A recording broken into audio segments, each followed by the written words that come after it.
Well, hi guys, welcome back to another episode of Geek Acres. You'll have to forgive my appearance, but it's hot.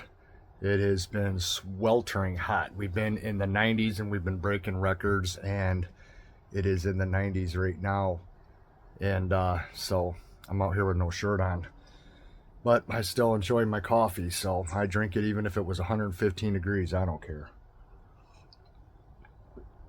Hey, listen, you guys. I wanted to talk about something because there's a lot of changes that are going on.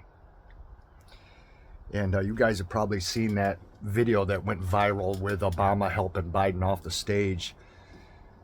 And clips like that show Biden screwing up, freezing up, stumbling, mumbling, all these things. All the clips. There's lots of them out there. You've all seen them.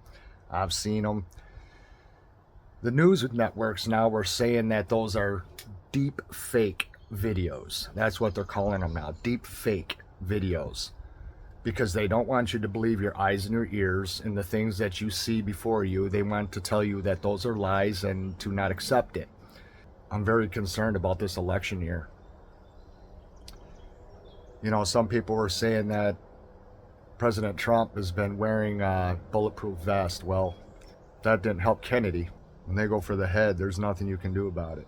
This world is ever more becoming like the George Orwell book of 1984.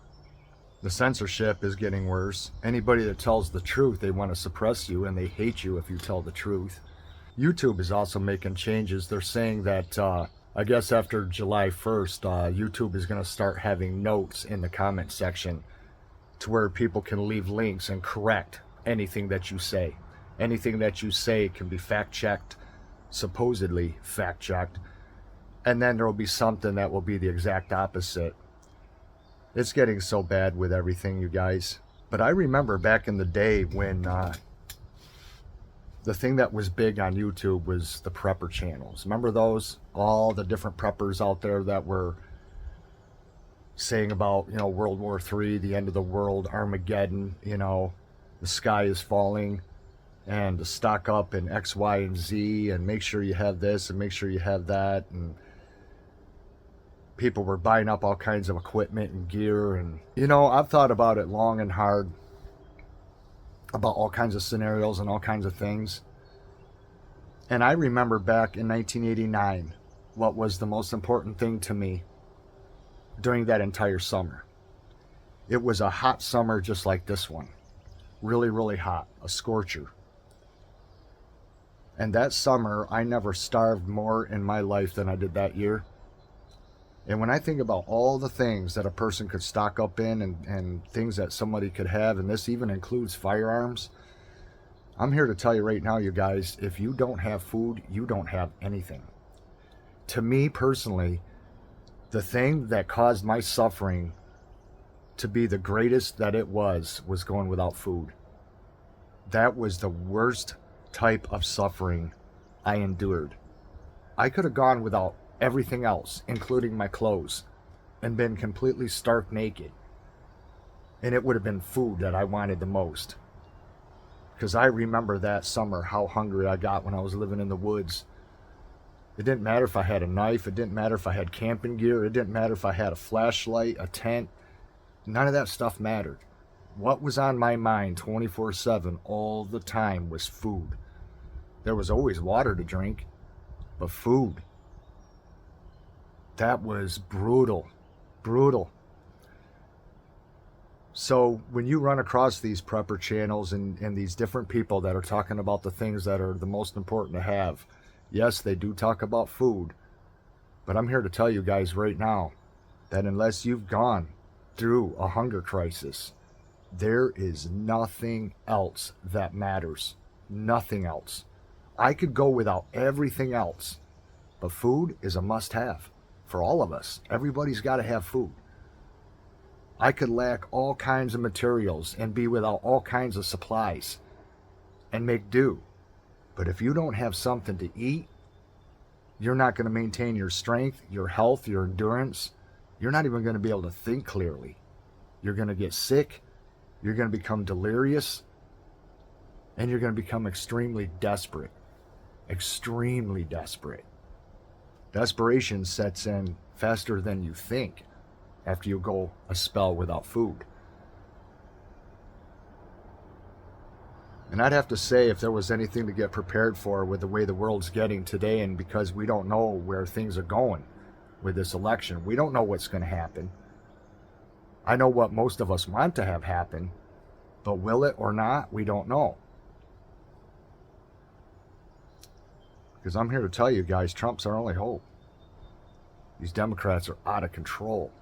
Completely out of control. This country cannot survive another 4 years under their administration. We just cannot do it. If anything happens to him, we're screwed, you guys.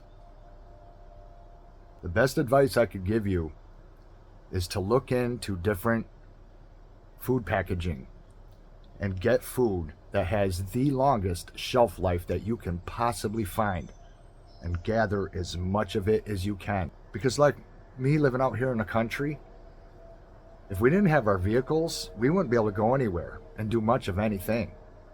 We would pretty much be stuck on this property. But I could stay on this property for a very, very long time. As long as I had enough food to eat, I wouldn't have to go anywhere. I wouldn't have to go anywhere at all. I'm talking about if there was a major collapse and everybody was affected, and some people go to the store every day or every other day or a couple times a week, and they just buy little bits at a time, and then they run out and they go back to the store again. That's not a good way to do things. You want to be stocked up with enough food to get you through for months or even a couple years. That's the best thing you could do. Because if we had a crisis in this country where things just, the bottom fell out, and we had something more shocking and greater than 9/11, and we all knew our one and only chance just went out the window, you would see chaos in this country. Absolute chaos. It wouldn't be safe to go anywhere. I know everybody's strapped financially. Things are so expensive in this country and around the world. Everybody's feeling it, even over in Europe and beyond. Do what you can to gather as much food as you possibly can. And don't tell anybody. Keep it in a safe place, but get as much as you can. Don't worry about the other items, all the other stuff, because once you get your food in place, then you can worry about what you need to pick up down the line. Because if something were to happen, the thing that you're going to need the most is food. I really hate to think of what could happen between now and November. Several months away, and a lot of crap can happen in that amount of time. And I don't even know what's going to happen after the election comes and goes. It's an absolute insane world we live in anymore. How bad things have gotten. The kind of stuff we have to put up with. Get as much food as you can, folks. Buy up as much of it as you can. And sit on it and store it. And see to it that you survive no matter what happens. Thanks for watching, you guys, and we'll see you again in the next one. Bye-bye.